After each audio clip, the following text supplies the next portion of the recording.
Tasha, I could really use your help. It stays strictly professional. And after this, I go back to my self-imposed Harry Strange exile. Absolutely. What's the plan? Well, I need dictionaries. 8 of them.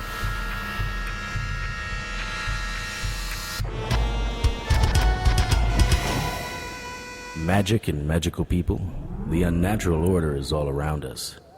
There are white witches, black witches, demons, vamps, werewolves, shapeshifters, ghosts. It's a protoplasmic party of creature features out there. But unless you know where to look, you won't find them. I know where to look. My name is Harry Strange.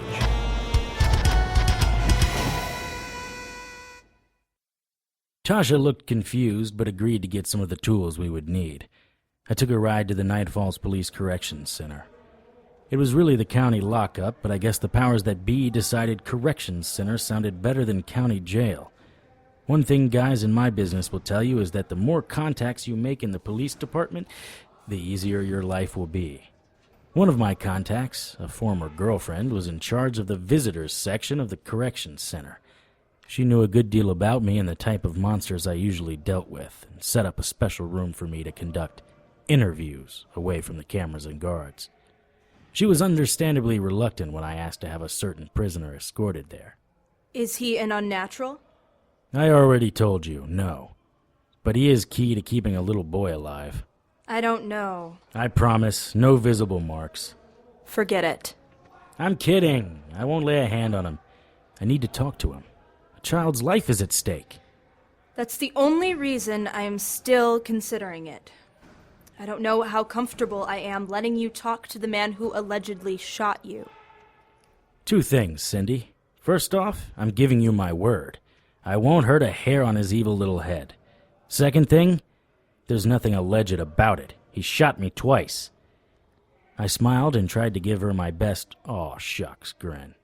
He was such a bad shot that here I am, a few days later, feeling as strong as ever. What do you say? In the corner of the room, a TV was showing something about a train wreck in Eastern Europe. 120 killed. At least that's what the crawl along the bottom of the screen said. The sound was turned down. Dr. Ron was surprised to see me. You? We need to talk, Ron, and by that, I mean you need to answer my questions. I don't have anything to say to you. That's where you're wrong. You have a lot to say to me, like why you pumped 2 slugs into me. How could you possibly have survived that? It was point-blank range. I'm magic. But I'm willing to put aside you shooting me for now. I need to know how to save a little boy. Where's Samara? Guard! The guards are changing shifts. You're shackled to a table and I'm here to have a discussion. Now, Doctor, we can do this the easy way or the fun way. Which will it be? You're not going to hurt me. You'll end up in a cell right next to me. Maybe. Think about this, Doc. What do you suppose the odds are of me having a friend down there in that holding cell with you? Someone who might be willing to do a favor for, I don't know, a carton of cigarettes or a Viagra tablet? What might happen to someone alone in a prison? Someone who doesn't have any friends. You don't scare me, Strange. She will protect me. Yeah, like the way she protected you from those construction workers? From the looks of things, she's got your back the way a politician has integrity. I could climb across this table and snap your neck like a chicken bone. How's she gonna stop me? You won't do that, Strange. That tough guy act doesn't play with me. You're insignificant. When the Mara are free, my mistress will be queen, and she will see you suffer for your heresy and disobedience. Hold it. The Mara are going to be free? On Earth? Of course on Earth, you idiot. Everything is in place. On each of the continents, a sister is ready to cross over from the dream world to our world. 3 sacrifices of virgin boys spawned from unwed mothers. You can't stop it, Strange. So you go ahead and have me beat down in a cell. By this time next week, the Mara will be free, and the world will be in darkness. Are you trying to cop an insanity plea? Nightmares are going to become real? That doesn't make sense. Samara has promised the 7 sisters will become as one. They will enter the world separate, but will rule as one. Samara will be the chief lawgiver for the survivors. The survivors? It has already begun. As the Mara get closer to tangible reality, the darkness begins. Look around you, Strange. Haven't you noticed an increase in unnatural behavior? Have you seen the spikes in crime statistics or accidents? You think they are just random occurrences? The atrocities continue to grow more and more frequent as the Mara get closer. Screw demons and religion. It's the dreams you need to watch out for. And it is just going to get worse. The Mara will kill 1/7 of the population just to establish control. But they won't just kill them. They will torment them with their nightmares, except the nightmares will be here in the physical world. Imagine spiders the size of Volkswagens, people falling out of their beds and dying, the monster under the bed becoming real. Everyone will be affected, the laborer to the President of the United States. I wonder how his nightmares will manifest themselves. And you know what, Mr. Strange? There isn't anything you can do about it. My hands tightened into fists. I could wipe that smirk off his face. Hell, I could wipe his face off his face. Go ahead, Strange. Take a swing at me. Beat me to death if you want. I will gladly martyr myself for the 7 sisters. I don't know if your little fairy tale is true or not, but I promise you this. If that little boy dies because you won't tell me what I need to know, I'll martyr you like the Romans martyred St. Vincent. Do you know how they killed Vinny, Ronnie? It doesn't matter. First, they tied him in the sun and flogged him with a whip. Because the whip wasn't intense enough, they had camel bones tied into the end to rip into his skin. Then they took a mallet and broke every bone in his body. After that, they crucified him upside down and left him there until he suffocated. Let me tell you something, Ronnie. Those Romans didn't have half of my imagination. Now, one question. Think carefully. Where is Samara? The game was ready to start. We were in Justin's bedroom. Tasha found most everything I needed and improvised on a couple of others. Together we set up the room. Very little needed to be said. Tasha and I were in simpatico. What we were trying had not been done before, but I was convinced this would give us the best chance of succeeding.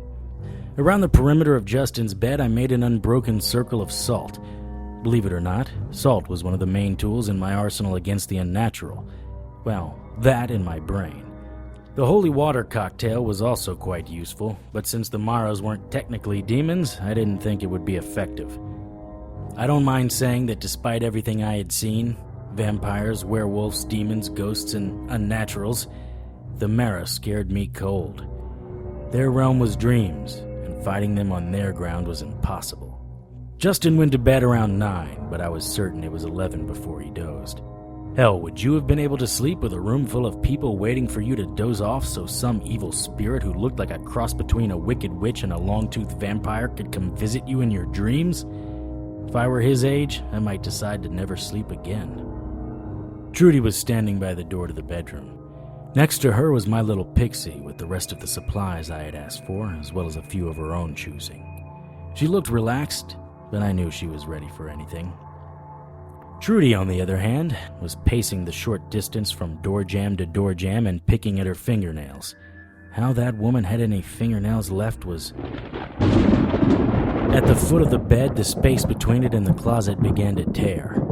Briefly, I was able to glimpse what was on the other side, and it was too disturbing to recount here. In a moment, the old lady stuck her arm through, forced the tear open wider, and then forced her shoulder and head through. She looked around the room and saw Tasha and Trudy at the door. The hag raised an eyebrow, or whatever that crawling thing was over her eyes, and then pulled herself the rest of the way into the room. The tear closed behind her. The hag moved silently to the bed. For as big as she was, she had a light, almost silent step. Her fangs were long, descending below her bottom lip. The skin on the hag's face was cracked and veiny, and she smelled like prison sewage. The hag stopped by the top of the bed and looked around as if she were expecting someone. When nothing happened, she sat down, the springs groaning under her weight. Slowly she leaned in, savoring the moment of the kill. I pushed the covers off and plunged my dagger of Yago into her shoulder. Surprise! Ah! What? How is this possible? You're gonna love this. I had a feeling you had to see your victim before you could suck their life away. You have to get a visual on them once you're in the room. I just had to get you close to Justin. Nice try, Strange. You can't hold me. Actually, hag, I can. The dagger of Yago neutralizes most of your magic. You're trapped in solid form. Lights, please! Oh my god, what is that? Trudy had never seen a Mara before, and the sight of this one had caused Trudy to faint. Luckily, Tasha caught her before she hit the floor and broke the circle of salt. The hag took this opportunity to make her move. Up we go, Strange! The hag pulled me up and started running toward the window. She only made it a few steps before... Circle of salt, hag. Your magic is neutralized and you can't leave this room. It's time to talk. I don't remember the last time I felt pain. Your descendants will be cursed for this affront. I am! I know. You're one of the 7 sisters we should all worship. You have the power, blah, blah, blah. Don't you ever get tired of hearing yourself? This little trap of yours is quite clever.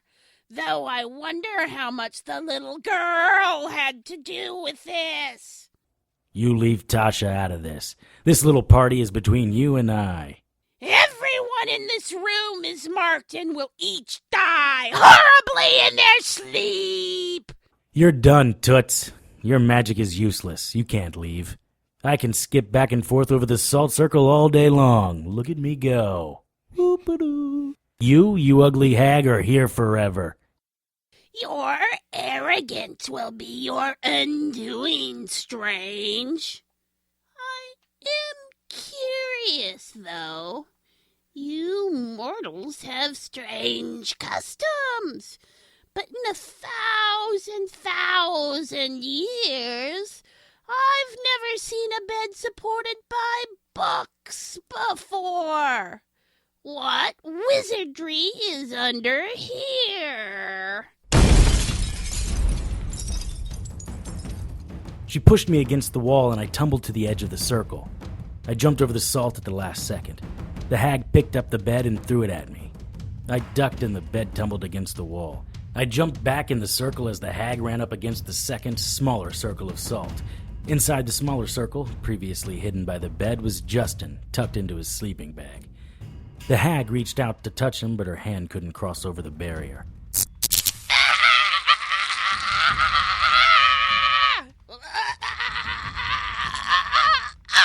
This time she screamed so loud that the window shattered and some of the light bulbs exploded. Trudy, who had been coming around, screamed.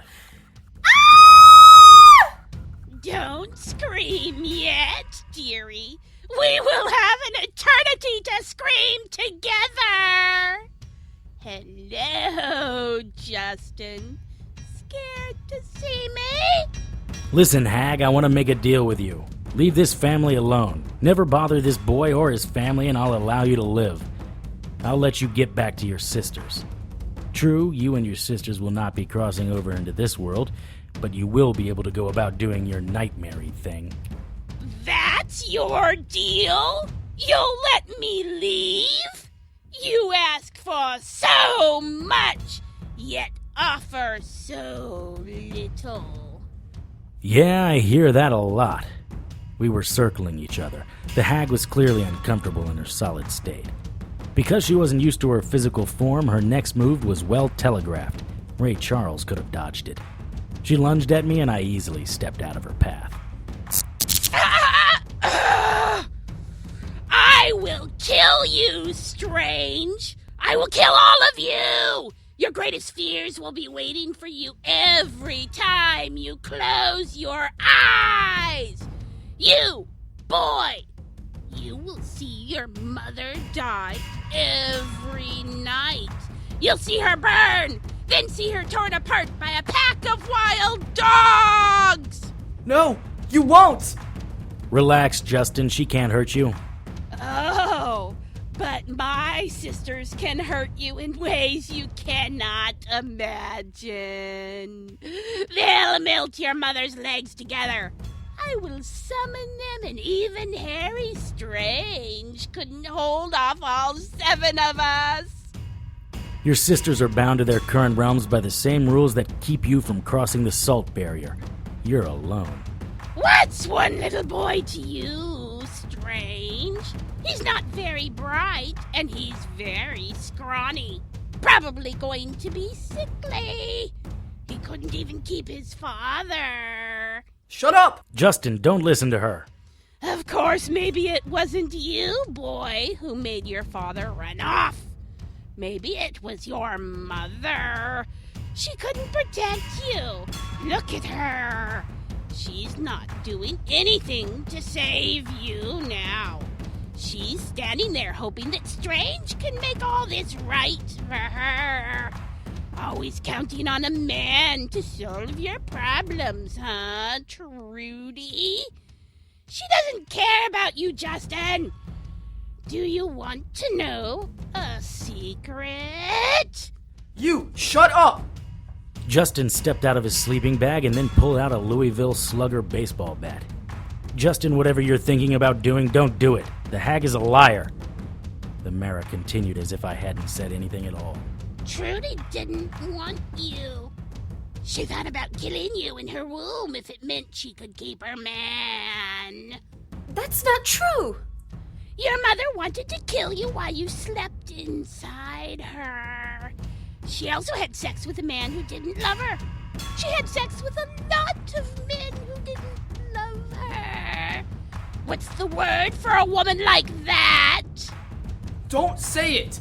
She's a whore, Justin. That's what people call your mother.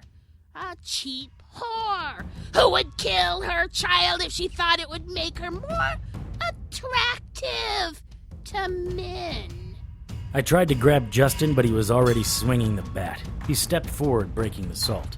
For a scrawny kid, there was a lot of power behind his swing. He connected full on with the hag's stomach. If the hag had been human, she would have gone down, but she was a Mara. Instead, the bat splintered, the top half of it spinning end over end, directly at Trudy. Trudy's eyes were wide and focused on the bat, but she wasn't moving. Tasha pushed Trudy out of the way, and I heard the thud of the thickest part of the bat hitting Tasha in the side of the head. There was a cracking sound, and the blood flowed freely from her as she went down, her eyes blank. Justin overextended with his swing, and the hag grabbed him and spun him around to face me. Her clawed fingers circled the top of his head, their fingertips cutting into his skull. I drew my sword from the hilt in the back of my jacket and held it to the hag's throat. Let him go. No! Let me go! I take the boy and you, but I'll let his whore mother live. If the pixie pulls through, she can live too. That's my deal. The hag squeezed tighter. Blood was starting to flow freely where the claws gripped into his skin. You have failed. The dagger of Yago can only be removed by me, and that's not happening. Let him go, and I'll let you go. Then I kill the boy first. Ah! No! I've given you every chance to make the right decision. Time's up, hag.